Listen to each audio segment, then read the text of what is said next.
Bonjour, bonjour, oui, on va encore parler de Batman aujourd'hui. On a l'impression d'être sur un planning Urban Comics sur les fêtes de fin d'année, voire même sur toute l'année complète, hein, vu qu'a priori il n'y a que Batman qui vend chez Urban. Vu qu'il ne propose que du Batman, alors il existe énormément d'autres super-héros aux États-Unis chez DC Comics, mais on en reparlera peut-être un petit peu après. Donc on va parler du Batman Day, mais pas le Batman Day français. Oui, je suis blessé, mon fils.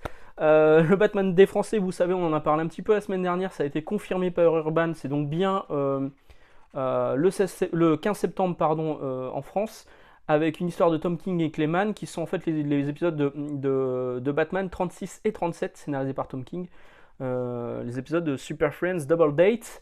Donc ça c'est pour le Batman Day en France, mais pour le Batman Day aux États-Unis, c'est quand même autre chose. Il n'y a non pas un, mais deux, parce que là, pour avoir celui-ci, c'est un peu compliqué. Vous savez que les Batman Day en France, nous, on doit acheter une certaine quantité de comics pour avoir le droit à une certaine quantité de Batman d'édition spéciale à offrir aux clients. Parfois, on est coupé.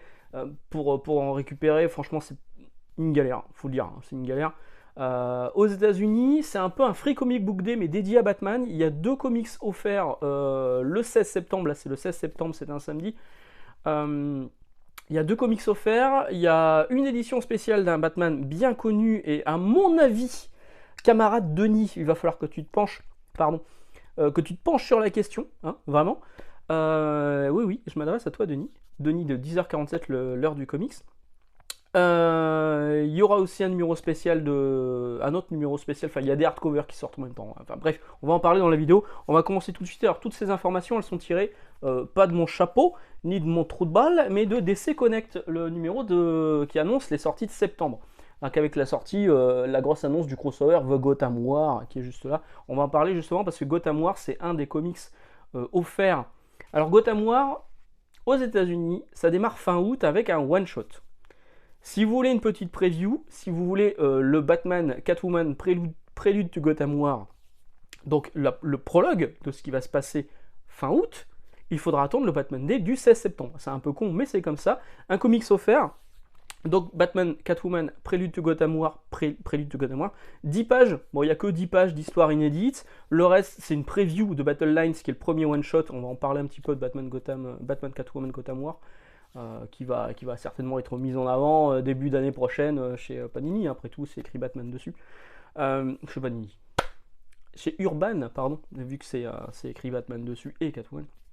Et de toute façon, ça fait partie du run de Zdarsky, donc forcément, oui, moi je vais le lire, c'est sûr.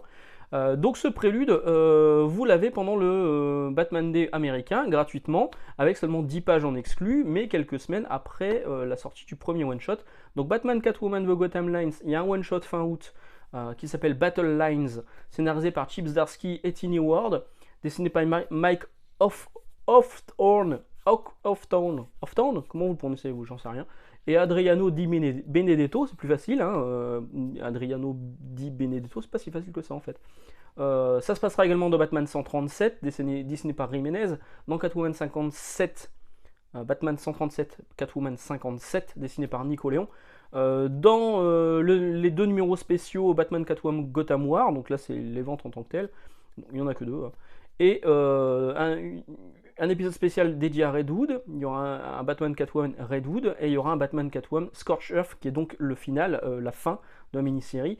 Scorched Earth, ça veut dire terre brûlée, donc on imagine très bien que les relations ils vont pas se faire des bisous pendant la guerre à Gotham, et ça c'est pour octobre. Donc tout cet event, il va démarrer fin août, il va durer jusqu'à octobre. Pour rappel, donc un one-shot fin août, le numéro de Batman 137, le Catwoman 57, le Batman Catwoman Gotham War numéro 1 et numéro 2, le Batman Catwoman Red Hood et le Batman Catwoman Scorched Earth. Voilà, ça vous avez tous les ventes de Gotham War.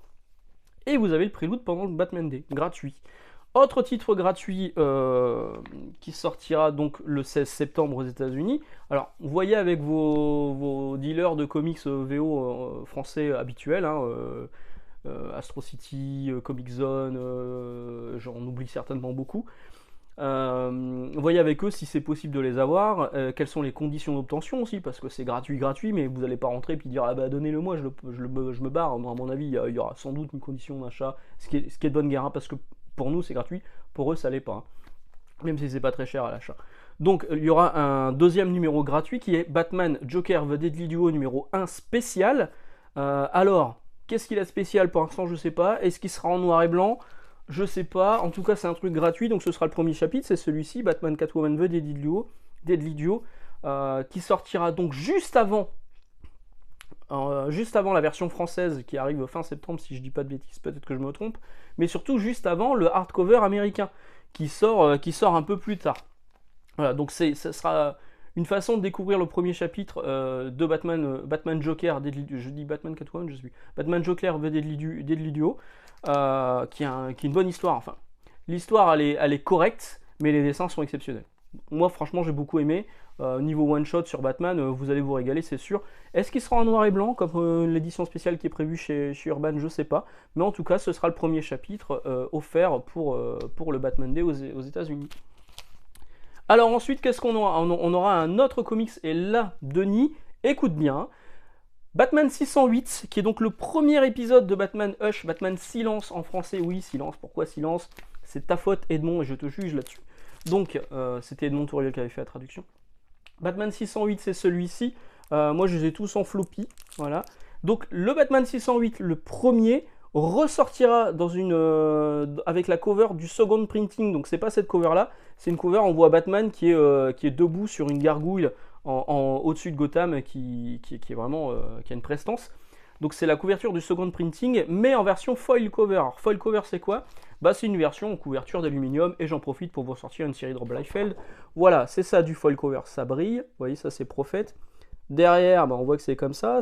En plus, celui-ci il est emboss, je ne sais pas s'il sera emboss, donc il est en léger relief sur le Batman 608.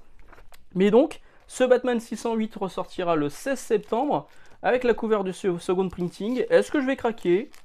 Peut-être. Le prix il est quand même un petit peu cher. Il sera vendu 9,99$. Là, c'est pas gratuit, hein, du coup. 9,99$, c'est quand même pas donné.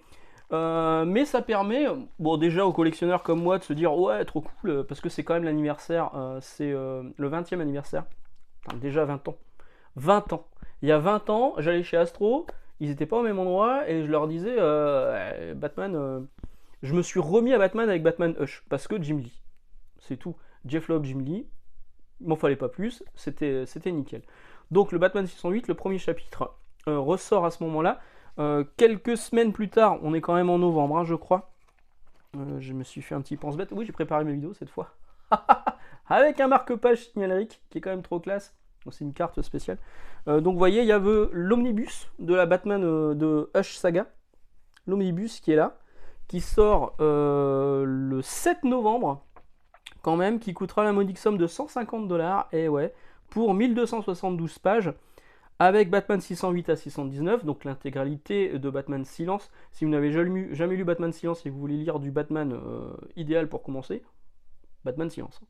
Donc Batman 608 à 619, 685, Batman Gotham Knight 50-55, 60-71, 73-74, ce sont tous les épisodes où le personnage de Hush, Silence, apparaît. Donc il n'y a pas que l'arc Batman Hush originel,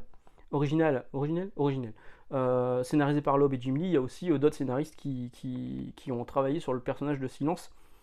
Detective Comics 846, 850, le 852, l'interlude qu'il y avait dans Wizard Zero, voilà, que moi j'ai là, parce que évidemment comme je les ai en floppy et qu'il y a eu un interlude dans Wizard Zero, il me fallait Wizard Zero, hein. Moi je les ai tous les Batman Hush, ils sont là. Hop, je sais plus où je vais ranger. Comme d'hab, ça va être le bordel après pour ranger. Qu'est-ce qu'il y aura aussi dedans? The Hush Tales from Batman Streets of Gotham 1 à 4, 14, 16 à 21, et une nouvelle histoire tirée du Batman Hush 20e anniversaire. Et effectivement, il y a un hardcover sur le 20e anniversaire de Batman Silence qui sort avec une histoire inédite. Alors, brand new story, ok, mais c'est une histoire inédite de quelques pages. Alors, c'est pas non plus. Ça va me faire chier de pas l'avoir. Va falloir que je trouve une solution. Hein, bref. Donc, au Batman Day américain, il y aura ce Batman 608 en couverture qui brille comme celle de Prophet que vous avez là. Couverture de Steven Platt sur une série de Rob Liefeld. Pour 9,99$. Voilà. Ensuite, il y a quelques hardcovers qui sortent en même temps. Il y aura Batman 89, qui est donc la plus ou moins suite du premier film de Tim Burton, scénarisé par Sam Hahn, qui était l'un des scénaristes du film, dessiné par Joe Quinones. Alors, moi, ce que j'ai en Batman, ça, c'était l'adaptation du film qui était sorti chez USA Magazine. L'adaptation du film. On voit Batman à un moment, ouais, voilà. Donc, l'adaptation du film qui avait été faite à l'époque, en 1989, du coup, c'est peut-être même 90, ça. Bref, je sais plus. Pour la Batmania, qui avait déferlé sur la France. Donc là, c'est la suite vue par Sam Hahn et Joe Quinones. Alors, Joe Quinones, tout à l'heure, je vous disais qu'il y avait des trucs qui étaient inédits en France. Donc ce sera un hardcover 252 pages pour 30$. Il y aura les 6 numéros, les 6 premiers numéros de Batman 89. Joe Quinones, en France, on le connaît pour Howard the Duck. Voilà, Howard the Duck, Howard le canard, qui a été intégralement traduit en VF sur 3 100% Marvel, absolument immonde, parce que c'est l'ancienne maquette des 100% Marvel, où vous aviez un dos gris, avec écrit en rouge, c'est absolument illisible, et c'était une connerie, et c'est resté pendant des années chez Panini, malgré les appels du pied en disant « Ah, faites pas ça, ne faites pas ça, il est aveugle votre maquettiste ». Bah ouais. En espérant que le maquettiste n'ait pas été embauché chez Urban. Donc, Batman 89, Joe Quinones, je vous disais, donc on le connaît en France par Howard le Canard, on le connaît moins pour Dial H for Heroes, parce que c'est une des séries qui est restée inédite en France, malgré sa qualité. Franchement, c'est plutôt rigolo, c'est Sam Humphries au scénario, c'est donc Joe Quinones au dessin, et c'est plutôt cool. Dial H for Heroes, donc c'est un personnage qui a un téléphone magique, et quand il fait un numéro, boum, il se transforme en... Il a des pouvoirs différents en fait. Ça faisait partie de la gamme Wonder Comics, qui était la gamme chapeautée par Brian Michael Bendis. On reparlera de Brian Michael Bendis et de sa Justice League, alors peut-être pas cette semaine, parce que je pense pas que j'aurai le temps de travailler à la vidéo, mais peut-être la semaine prochaine, ou dans 15 jours, pour vous parler de ces épisodes qui restent inédits en français, malgré certaines qualités, même s'il y a quand même beaucoup de défauts. Donc Dial H for Heroes, vous voyez, ça c'est inédit en VF. Et c'est bien dommage. Alors, dernier titre à sortir en même temps que le Batman Day, donc le 16 septembre aux États-Unis, Batman Gargoyle of Gotham, le numéro 1, qui va coûter 7$, 1 sur 4. Il y aura 4 numéros, 48 pages. Ça nous fera un bel album chez Urban Comics à venir pour 2024. C'est entièrement scénarisé et dessiné par Raphaël Grampa dans la collection DC Black Label. Raphaël Grampa, on l'a surtout découvert en France avec ce Batman The Dark Knight Returns Golden Child, scénarisé par Frank Miller et dessiné par Raphaël Grampa. Et franchement, c'est une baffe. Graphique, c'est une baffe. C'est magnifique. Faut aimer le style. Hein. Faut aimer le style. Moi, je trouve ça vraiment très beau. Il y a un petit côté... Alors, j'ai envie de dire Jaeli, même si j'aime pas Jaeli. Il y a un petit côté Quietly, il y a un côté... comment s'appelle Geoff Darrow, voilà. Il y a un petit côté Geoff Darrow aussi. Et clairement, c'est très beau. Alors, moi, je trouve ça vraiment très beau. Et je suis ravi de le voir arriver donc, sur une mini-série en 4 numéros, dont on peut voir quelques pages dans le DC Connect, donc ce magazine gratuit que vous trouvez dans les comic shops quand vous passez au bon moment, parce que ça part assez vite. Donc vous voyez, on le voit ici. Qu'est-ce que j'ai à vous dire là-dessus? Pas grand-chose de plus. Je vous montre quelques pages intérieures. Voilà. Donc le 16 septembre, il y aura une édition spéciale en noir et blanc aussi, hein, qui est juste là, qui va s'appeler Batman Gargoyle of Gotham Noir Édition, entièrement en noir et blanc avec une couverture exclusive. Moi je suis chaud là-dessus. Hein. Il y aura des variantes de cover, une cover de Jim Lee habituelle, David Finch, Frank Miller. Frank Miller évidemment, parce qu'ils s'entendent bien, hein, vu qu'ils ont fait Batman The Dark Knight Returns ensemble. Ça c'est bien. Ça c'est bien. Sur Dark Knight Returns, tout n'est pas bon, hein, notamment la deuxième mini-série Strikes Again, c'était pas fou. Mais alors Dark Knight Returns Golden Shine, vraiment c'est cool. Et l'édition française, donc qui fait 136 pages, elle n'est pas énorme non plus au niveau de la pagination, mais il faut dire que vous avez l'histoire complète qui fait, je sais plus, 50 pages, je crois, et vous avez la version ancrée, sans dialogue. Bon, ça vous permet de profiter pleinement des pages de Raphaël Grampa. Ouais, ça c'est cool. Ça c'est encore disponible, hein, il y a une flopée de variant cover, des travaux préparatoires. Enfin ça c'est vraiment bien. Ça c'est vraiment bien, ça coûte je sais plus 136 pages. Bon j'ose espérer que c'est 16-17 balles, pas plus quoi. Voilà, voilà. Bah, pas grand chose de plus à vous dire aujourd'hui. On verra si je vous parlerai encore de DC Connect par la suite. Je pense que j'ai parlé de ce qui me semblait le plus intéressant, donc les sorties du Batman Day et Batman Catwoman The Gotham War. Je vous souhaite d'excellentes journées, excellentes lectures, excellentes vacances si vous êtes en vacances. Et puis bah, on se retrouve jeudi. Ciao!